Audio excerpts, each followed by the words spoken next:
Hello नमस्कार, मी हर्षदा. आज आहे रविवार आणि आम्ही चाललो आहे सगळी फॅमिली फिरायला. मागे माझे पिल्लू आहे आणि माझ्या सासूबाई आहेत, माझे दीर आणि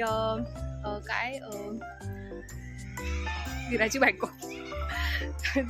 मला आता कळत नाही ते काय म्हणतात, पण आम्ही सगळे आता चाललो आहे नदीकडे. तर जवळपास टिटवाळ्यामध्ये खूप सारे प्लेसेस आहेत जे जवळपास तुम्ही फिरू शकता. चला मी आज तुम्हाला दाखवते. टिटवाळ्याचे नॅचरल प्लेसेस दाखवण्यापूर्वी मी तुम्हाला दाखवते इथला क्लब हाऊस. ज्या सोसायटीमध्ये आम्ही राहतो रेजन्सी, त्याचं हे क्लब हाऊस आहे आणि हे खूप सुंदर असं क्लब हाऊस यांनी बनवलेलं आहे. स्विमिंग पूल, मॅरेज हॉल, जिम, सगळं काही फॅसिलिटी इथे त्यांनी दिलेली आहे. आणि हे त्याची एंट्रन्स आहे. मस्तपैकी फाउंटन छोटे छोटे असे त्यांनी डिझाईन करून ठेवलेले आहेत.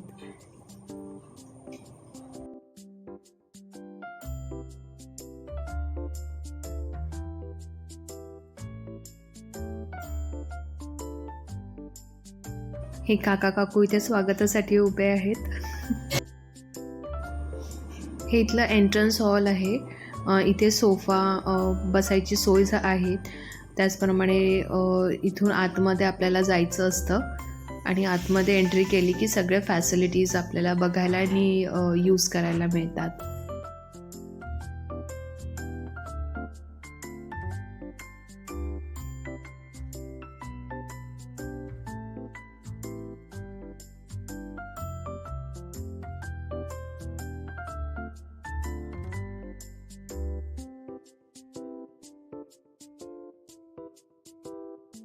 हे आहे इथलं स्विमिंग पूल. लहान आणि मोठ्या मुलांसाठी हे स्विमिंग पूल आहे. त्या पलीकडे लहान मुलांचं स्विमिंग पूल आहे आणि इकडे मोठे म्हणजे जेंट्स लेडीज वगैरे स्विमिंग करू शकतात. 2 माळ्याचं हे क्लब हाऊस आहे. वरती लायब्ररी आहे, प्लेइंग क्लब आहे आणि खूप सुंदर असं त्यांनी असं ग्रीनरीसारखं त्यांनी बाउंड्रीज करून ठेवले आहे. झाडाचे फुलं खूप सुंदर वाटतात असं लुक याचं. हे जे आहे हे मॅरेज हॉल आहे. मॅरेज हॉलमध्ये बर्थडेज, लग्न, वेगवेगळे कार्यक्रम इथे सुरूच असतात. आज एक संगीताचा कार्यक्रम इथे सुरू होता.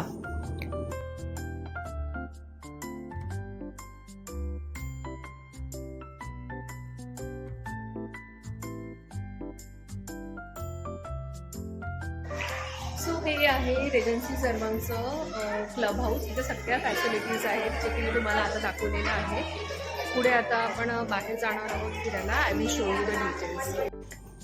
ही आहे आमची छोटीशी परी, शांतपणे बसलेली आहे आणि इकडे तिकडे मटामटा बघती आहे.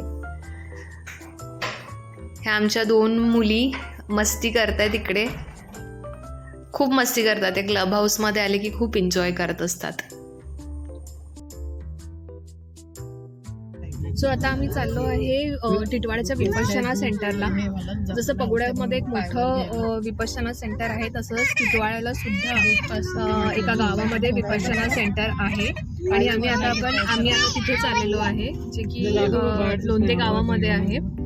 चला मग आपण बघूया. टिटवाळ्याचं एक वैशिष्ट्य म्हणजे इथे आताही घोडागाडी चालतात. इथे एक महागणपती मंदिर आहे, तर स्टेशनपासून गणपती मंदिरापर्यंत इथे घोडागाडी चालत असतात.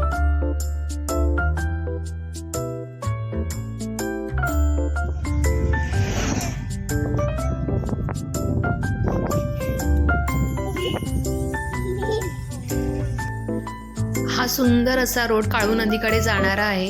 इथे एक पक्ष्यांचं अरण्य पण आहे. इथे बोर्ड माझ्या हाताने मिस झाला तो बोर्ड कॅप्चर करायला, पण हे सुंदर असं अभयारण्य आहे जिथे खूप सारे वेगळे आणि विविध पक्षी आहेत. आणि ही आहे काळू नदी. खूप सुंदर अशी नदी आहे ही. पाणी बरंच आटलेलं आहे इथे सध्या तरी. आता पाऊस पडला की हे अगदी फुगून जाणार आहे. ही काळू नदी आहे. टिटवाळ्याची नदी आहे ही. आणि इथे भरपूर पाणी असतं आणि भरपूर मासे, प्रॉन्स वगैरे इथे असतात. जंगल आहे आजूबाजूला, पण असं काही प्राणी वगैरे नाही, पक्षी वगैरे भरपूर आहेत आणि खूप सुंदर प्लेस आहे हा. आम्ही कधी म्हणजे विकेंडला वगैरे ते निवांतपणे बसायला येतो. पाणी बरंच आटलेलं आहे. आता पावसाळा सुरू झाला, पाऊस पडला की झरे वाहतात इथे. खूप छान वाटतं, एक निसर्गरम्य वातावरण आहे इथलं. समोर एक मासेवाली बसली आहे जिने नदीतून मासे पकडलेले आहेत. आपण बघूया तिच्याकडे काय काय व्हेरायटी आहे. या नदीमध्ये असे मोठे मोठे लॉबस्टर आणि वेगवेगळ्या प्रकारचे मासे यांनी पकडलेले आहेत. पाणी आता थांबलेलं असल्यामुळे यांना मासे पकडायला मिळतात आणि पाऊस सुरू झाला की सगळे मासे वाहून जातात असं त्यांचं म्हणणं आहे. सो हा त्यांचा एक बेस्ट सीझन आहे जिथे मासे पकडून ते विकतात आणि पैसे कमवतात. हे इथलेच जवळपास म्हणजे जंगलाच्या पलीकडे एक छोटंसं गाव आहे. तिथे राहणारे आदिवासी लोक आहेत ज्यांचं उदरनिर्वाह हे मासे विकूनच होत असतं. आणि खूप वेगवेगळे आणि चांगले फ्रेश दिसत आहेत हे मासे. बनते कशी, रस्स्याची की फ्राय?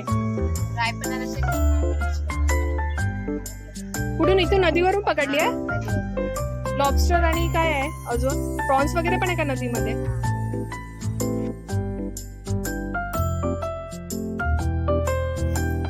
तर इथे आम्ही आमच्या घरसाठी ही एक मासे घेतले. यांचं नाव मला माहिती नाही, काहीतरी नवीनच नाव होतं. फ्रेश दिसलं म्हणून घेतले. आणि सोबतच आम्ही इथे लॉबस्टर पण घेतले. लॉबस्टर हे साफ करून देतील, फक्त घरी जाऊन आम्हाला याची भाजी बनवायची आहे. छानपैकी अगदी व्यवस्थित त्यांनी हे लॉबस्टर साफ करून दिलेले आहेत. म्हणजे अगदी आतमधलं सगळं त्यांनी घाण काढून दिलेली आहे.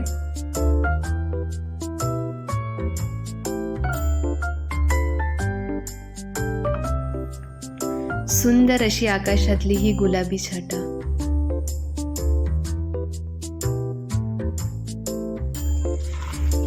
हे आहे विपश्यना सेंटरचं एंट्री गेट. इथेच तुम्हाला बोर्ड दिसेल. या गावाच्या आतमध्येच आपल्याला जायचं आहे जिथे विपश्यना सेंटर आहे.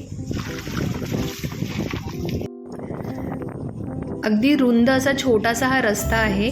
दोन्ही बाजूंनी भाताच्या शेतीसाठी वखरण केलेली आहे. पाऊस पडेल तिथे भाताची शेती होईल. आणि छोटासा रस्ता, एकाच वेळेला एकच गाडी जाऊ शकते, पण असं खूप सुंदर आणि खूप छान.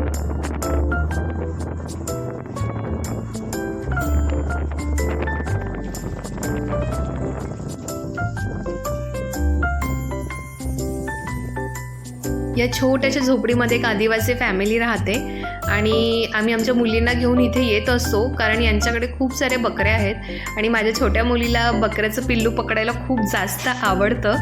त्यामुळे आम्ही इथे आलो विपश्यना सेंटरला भेट द्यायला, तर आम्ही या घरी नक्कीच येत असतो.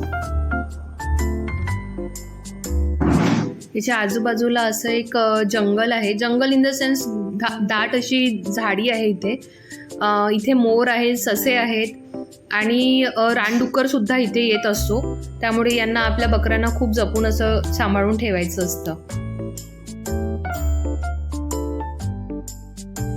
इथे जसं गोठ्यामध्ये गाईच्या गोठ्यामध्ये एक स्मेल येतो तसा इथे पण असं बकरीचा असण्याचा राहण्याचा एक स्मेल येतो आहे. पाऊस पडला काल रात्री त्यामुळे मातीचंलाही खूप सुंदर सुगंध आलेला आहे. ती फ्रेश वाटते इथे. आम्ही नेहमी दरवेळेस इथे येत असतो. छोटी छोटी मुलं सुद्धा आहेत आणि आमचे लेकरं मस्त त्या मुलांसोबत खेळतात सुद्धा आणि स्पेशली बकरीच्या मुलांसोबत खेळतात. आणि इथे जस्ट थोडं पुढे गेलं की विपश्यना सेंटर आहे. तुम्ही म्हणजे इथे आल्यानंतर ती पीस जे आहे ना, अगदी गाव आहे हे. वाहनांची वर्दळ नाही आहे, अगदी नो ट्रॅफिक आहे, नथिंग. आणि पूर्ण हिरवंगार आहे. तुम्ही बघा माझ्या मागे हा रस्ता आणि इथे पूर्ण झाडं आहेत आणि इथूनच या रस्त्याने आतमध्ये गेलं तर विपश्यना सेंटर आहे. जसं पीस मेडिटेशनसाठी हवा असतो अगदी तसं बिलकुल इथे अवेलेबल आहे. आणि इथे बरेचसे लोक मेडिटेशन करता येतात. जसं इगतपुरीला जातात, पगोड्याला जातात, तसं इथे सुद्धा बरेच लोक विपश्यनासाठी येत असतात. रातकिड्यांची किरकिर सुद्धा ऐकू येते आहे संध्याकाळ झाली असल्यामुळे. किती छान वाटतं, अगदी शांत गाव आहे. रस्ता पण खूप मस्त आहे.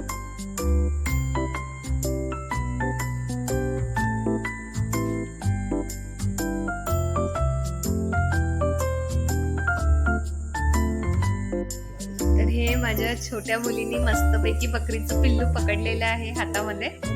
खूप आवडतं तिला असं पिल्लू पकडून खेळायला. घाबरत अजिबात नाही. आणि हे 1 महिन्याचंच पिल्लू आहे, खूप छोटं आहे हे.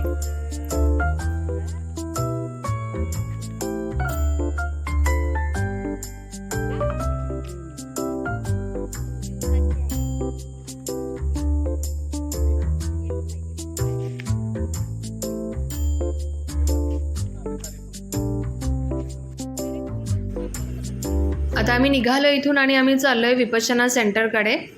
अंधार जरा पडलेला आहे, बघूया पुढे काय होतं. तर तुम्ही टर्न घेताय का गाडी?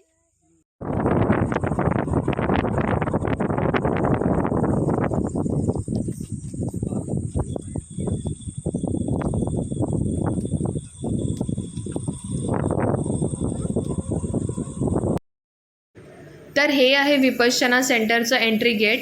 अनफॉर्च्युनेटली आम्हाला इथे आतमध्ये जायला मिळालेलं नाही, कारण इथे विपश्यनाचं कोर्सेस सुरू झालेले आहेत आणि आतमध्ये जेव्हा कोर्सेस सुरू होत असतात तेव्हा आतमध्ये एंट्री देत नाही, मेन गेटलाच लॉक लावलेलं असतं. त्यामुळे आमचं बॅड लक की आम्हाला आतमध्ये जायला मिळालं नाही. पण तुम्ही कधीतरी नक्की या सेंटरला भेट द्या, खूप छान आहे.